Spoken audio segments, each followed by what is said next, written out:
Another question from an anonymous user on our Slido platform was around the time and efforts, and nicely specified in brackets as women or manpower, and funds were required to start working with drones. So in terms of getting the drones and establishing the AI software to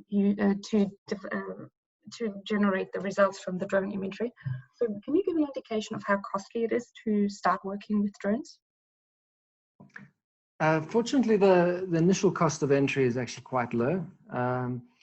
Usable drones that you can actually go and perform some mapping operations with are quite cheap. You can get a really good drone for about $1,000 or $1,500, so that's not a very high cost.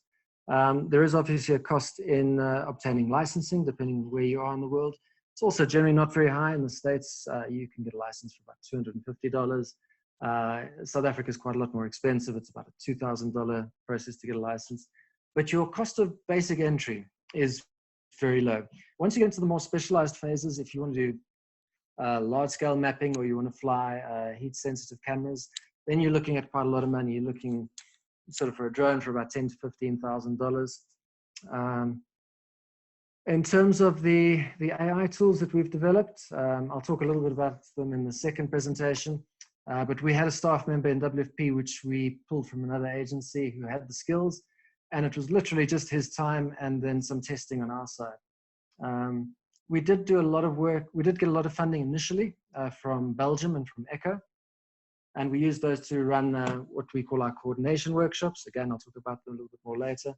And that was basically just to get the skills out into the field. We like to develop and hand our skills over to the communities we work in. For us, that's generally the National Disaster Management Agencies. And those were more expensive. They run on the standard costs of running a workshop. Jaime, I don't know if you want to talk a little bit about your drones, which are cargo carrying, which are a little bit more expensive.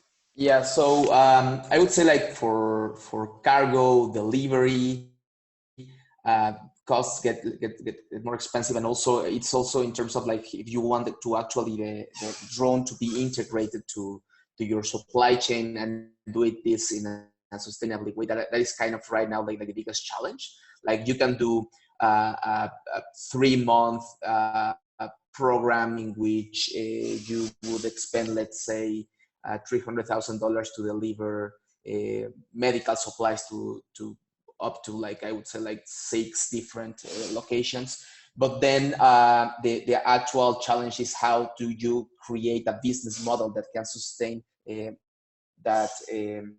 those deliveries. And I'll go further in my presentation, but it's mostly right now the challenge in which how you create those business models and how do you incentivize local and create local capacity so that you have that ability to reduce the costs with staffing people locally.